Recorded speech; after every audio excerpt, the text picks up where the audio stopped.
జిల్లా వైసీపీలో అసంతృప్తి జ్వాలలు మిన్నంటుతున్నాయి.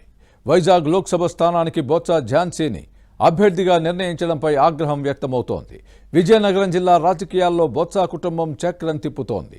ఇప్పుడు విశాఖలో ఈ ఫ్యామిలీ ఎంటర్ అయితే వారి ఆధిపత్యం పెరుగుతుందని స్థానిక నేతలు టెన్షన్ పడుతున్నారు. బొత్స ఝాన్సీ అభ్యర్థిత్వాన్ని వైసీపీ నేతలు వ్యతిరేకిస్తున్నారా? స్థానిక నేతకు టికెట్ ఇవ్వకపోతే ఝాన్సీని ఓడిస్తామని వార్నింగ్ ఇచ్చారా?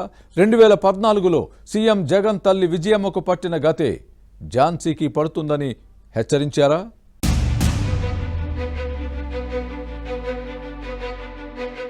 విజయనగరం జిల్లా రాజకీయాల్లో చక్రం తిప్పుతున్న మంత్రి బొత్స సత్యనారాయణ కుటుంబం ఇప్పుడు విశాఖ జిల్లాలోనూ తమ ఆధిపత్యాన్ని కొనసాగించే పనిలో ఉంది. బొత్స సతీమణి ఝాన్సీని వైజాగ్ వైసీపీ ఎంపీ అభ్యర్థిగా పార్టీ నాయకత్వం ప్రకటించింది. ఈమెను విపక్షాలే కాదు, సొంత పార్టీ నేతలు కూడా వ్యతిరేకించడం హాట్ టాపిక్ గా మారింది. విజయనగరం రాజకీయాలను తమ గుప్పెట్లో పెట్టుకుని శాసిస్తున్నట్టే ఇక్కడ పెత్తనం చెలాయిస్తారేమోననే భయం ఫ్యాన్ పార్టీ నేతలను వెంటాడుతోంది.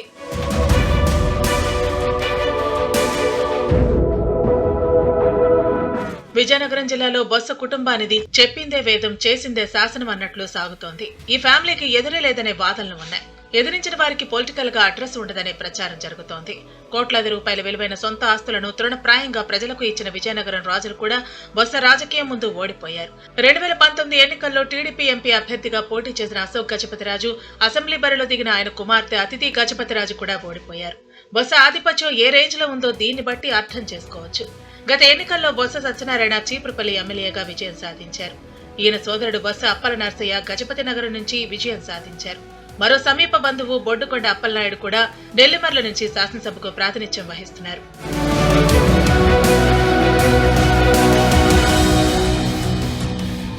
మరోవైపు విజయనగరం జిల్లా పరిషత్ చైర్మన్ గా బొత్స మేనలుడు మచ్చి శ్రీనివాసరావు ఉన్నారు. వచ్చే ఎన్నికల్లో ఈ నేత విజయనగరం పార్లమెంటు స్థానం నుంచి పోటీ చేస్తారనే టాక్ నడుస్తోంది. ఇక fan party high command Visakha Lok Sabha ఇన్ఛార్జిగా బొత్స ఝాన్సీని ప్రకటించింది. దీంతో బొత్స ఫ్యామిలీకి ప్రస్తుతానికి 5 టికెట్లు ఖరారైనట్లేనని ప్రచారం జరుగుతోంది. ఇప్పుడు ఇదే అంశంపై విశాఖ వైసీపీ నేతల గుండెల్లో రైళ్లు పరిగెడుతున్నాయి. విజయనగరం కేంద్రంగా రాజకీయాలు చేస్తున్న బొత్స కుటుంబం 5 టికెట్స్ సాధించుకుంటే రేపు విశాఖ ఎంపీగా ఝాన్సీ గెలిస్తే విశాఖలోనూ మరో 5 టికెట్లు ఎగరేసుకుపోతారని ఆందోళన చెందుతున్నారు. విశాఖలో ఈ కుటుంబ ఆధిపత్యం ప్రారంభమైతే స్థానికంగా ఉన్న బలమైన నేతలను ఎదగనివ్వరని మదన పడుతున్నారు.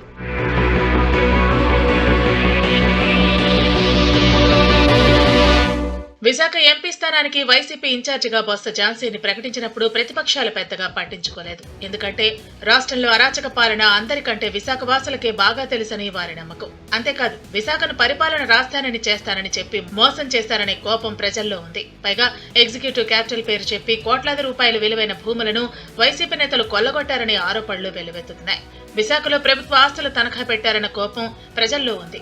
సీఎం జగన్ సహకారంతోనే స్టీల్ ప్లాంట్ ప్రైవేటీకరణ 100% జరుగుతోందని కార్మిక లోకం కారాలు మిరియాలు నూరుతోంది.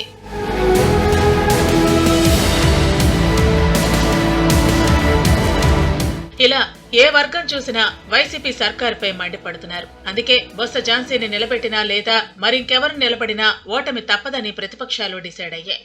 పైగా గతంలో బొత్స ఝాన్సీ బొబ్బిలి విజయనగరం ఎంపీగా 2 సార్లు లోక్సభకు ప్రాతినిధ్యం వహించారు.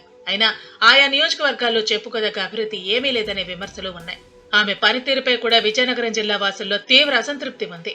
అందుకే విజయనగరం జిల్లాలో బొత్స ఝాన్సీ పోటీ చేస్తే గెలవరని విశాఖకు పంపిస్తున్నారని గుసగుసలు వినపడుతున్నాయి.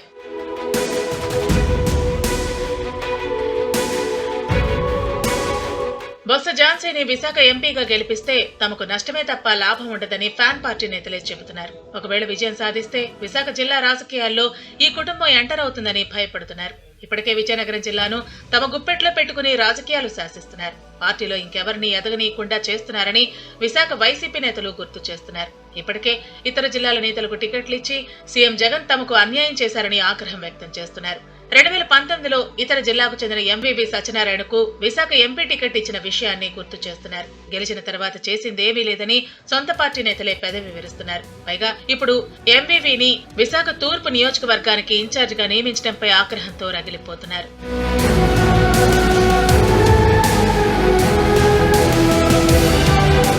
మరోవైపు భీమిలి నియోజకవర్గానికి స్థానిక నేతకు కాకుండా 2019 ఎన్నికలకు ముందు టీడీపీ నుంచి వైసీపీలో చేరిన అవంతి శ్రీనివాసరావుకు టికెట్ ఇచ్చి అన్యాయం చేశారని ఫైర్ అవుతున్నారు. విశాఖ నార్త్ వైసీపీ సమన్వయకర్త కేకే రాజు కూడా స్థానికేతరుడే.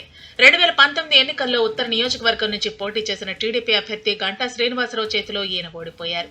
ఇలా ఇతర జిల్లాల వారికి విశాఖలో పిలిచి మరీ టికెట్లు ఇస్తున్న సీఎం జగన్ తీరుపై స్థానిక నేతలు అసంతృప్తి వ్యక్తం చేస్తున్నారు. ఈ పద్ధతి సరికాదని అంటున్నారు. అందుకే బొత్స ఝాన్సీకి ఎంపీ టికెట్ ఇవ్వద్దని కోరుతున్నారు. ఇప్పటికే జిల్లాలో స్థానికేతరుల పెత్తనం పెరిగిపోయిందని అంటున్నారు. ఇప్పుడు బొత్స కుటుంబం ఇక్కడ పాగా వేస్తే విశాఖ జిల్లా మొత్తం ఇతర జిల్లాల వారి వశం అవుతుందని ఆందోళన వ్యక్తం చేస్తున్నారు.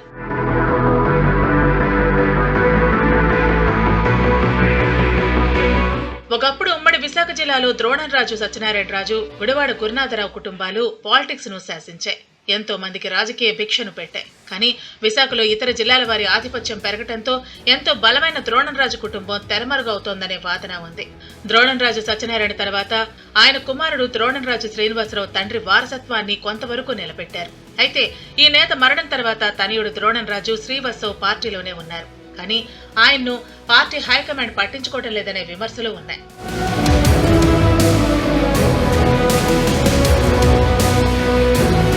ఇతర జిల్లాల వారి ఆధిపత్యాన్ని సైతం ఎదుర్కొని గుడివాడ కుటుంబమే విశాఖ జిల్లాలో కాస్త నిలదొక్కుంటోందని చెప్పవచ్చు. గుడివాడ గురునాథరావు తనయుడు అమర్నాథ్ సీఎం జగన్ కేబినెట్ లో మంత్రిగా పనిచేస్తున్నారు. ఇక బొత్స ఫ్యామిలీ వైజాగ్ లో ప్రవేశిస్తే ఎవరికీ అవకాశం ఉండదని విశాఖ వైసీపీ నేతలు భయపడుతున్నారు. అందుకే బొత్స ఝాన్సీ అభ్యర్థిత్వాన్ని తీవ్రంగా వ్యతిరేకిస్తున్నారు. ఇప్పటికైనా ఈమె స్థానంలో జిల్లాకు చెందిన స్థానిక నేతకు అవకాశం ఇవ్వాలని హైకమాండ్ ను డిమాండ్ చేస్తున్నారు. తమ అభ్యర్థులను పరిగణలోకి తీసుకోకుండా మొండిగా వ్యవహరిస్తే 2014 ఎన్నికల్లో విశాఖ ఎంపీగా పోటీ చేసిన జగన్ తల్లి విజయమ్మకు పట్టిన గతే వచ్చే ఎలక్షన్స్ లో ఝాన్సీకి కూడా పడుతుందని హెచ్చరిస్తున్నారు. ఫ్యాన్ పార్టీ అధిష్టానం ఏ నిర్ణయం తీసుకుంటుందో చూడాలి మరి.